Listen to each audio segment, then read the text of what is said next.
everyone, I'm Carrie Pena, and this is a Good Morning Sunshine Mindful Moments. With us in studio today, Jesse Holland, the founder of Made to Move Performance and Nutrition, and I have to also say, a good friend of mine and someone I've worked out with over the years. Thank you so much, Jess, for coming in. Thanks, Carrie, for having me on. I wanted to talk about the way that you approach training, because it's unique. You focus on target-specific movement. Can you tell people what that is? We work with all demographics of individuals, and how we approach an individual's program is going to be based upon what their targets and goals are. How much time we have with an individual, and we would then create the workload, the work effort, the work intensities to see them achieve their goals in the time that we had. Do you think that's a mistake that a lot of people make, is that in fitness there's not one size fits all? So what might work for a 60-year-old man is not necessarily going to be the key for a 25-year-old woman. 100%. Absolutely. There is not a one size fits all. What works for somebody doesn't mean that it's going to work for everybody. Mm-hmm. And understanding that, I think, is the biggest contributing factor to programming, that each individual is different. You always encourage people just move, whatever it is. I mean, you're such a compassionate person, and you always, like, no matter what level someone's at, you just want them to move. So if someone's watching today and they're in a rut, or it's like post-COVID and they've just had a really tough time. We do a lot of reporting on this show about trauma and, you know, kind of how our spirits have gotten crushed a bit. What's your advice to people to get started? I offer a free fitness class Monday through Friday at 7 a.m. to open community to just get people to move. I was speaking with Brandon on my way in, and he enjoys moving on a tennis court. Others may enjoy moving in a swimming pool, hiking or biking or running. Whatever that is for each individual is what I would say lean into, because movement is what matters, right? Movement in conjunction with a myriad of other things, but if we're not moving, then we're missing a piece to the puzzle. What have you seen in terms of the transformations mentally for people who continue to move? I think that the process of training emulates a lot of life, that we're working to challenge ourselves in the training process to see ourselves progress and become better than where we are that day.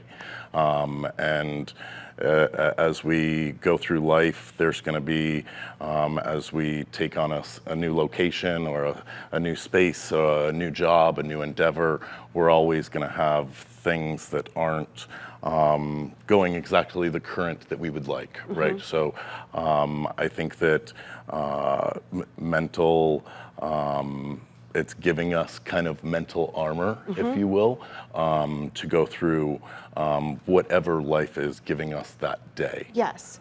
You're speaking my language, the David Goggins language, right. Armor your mind. Right. And you also do food prep and meal management, and you brought some of your drinks here. Talk about the importance of this in the equation. Movement is a piece to the equation.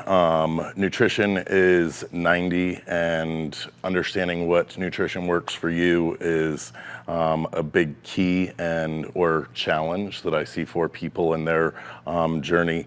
At our facility, we have energy cheese, we have collagen boosters, we have plant protein shakes, I have whey protein shakes, I have a variety of choices for people, but and we have meal prepped meals that are grab and go, so individuals that just finish a workout can grab a post-workout shake and a meal for later to stay on track with fueling their body. What sort of pieces of advice do you want people to think about when they're considering their meal planning? Balanced nutrition.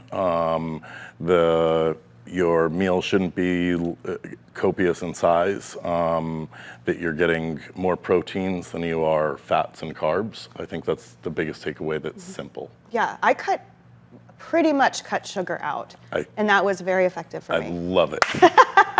I find it, I learned this a while back, and it's just stuck with me ever since the day I learned it, that 100 years ago, on average, the human being consumed 1 gram of sugar. And on average, a human being today takes in 100 grams of sugar. So we are 100 times more sugars than what we did in the past.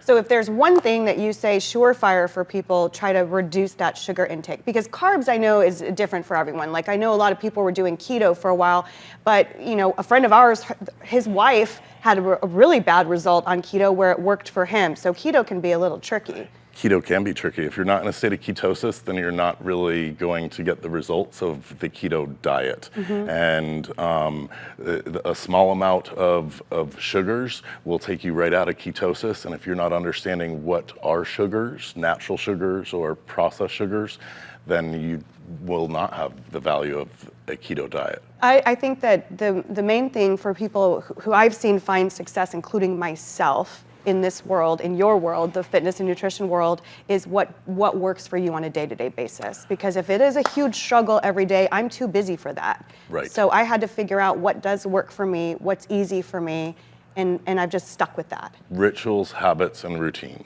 And if we cannot, from my perception and support to others and myself, if I can't maintain it with some sort of comfort, comfort in the continuity, it won't last. Yeah. I could do it for 30, 60, 90, maybe a year, half a year, and at some point I'm gonna start to fall off, or not be as 100 as I could. Yeah. So finding what works for you, and then consistency is key.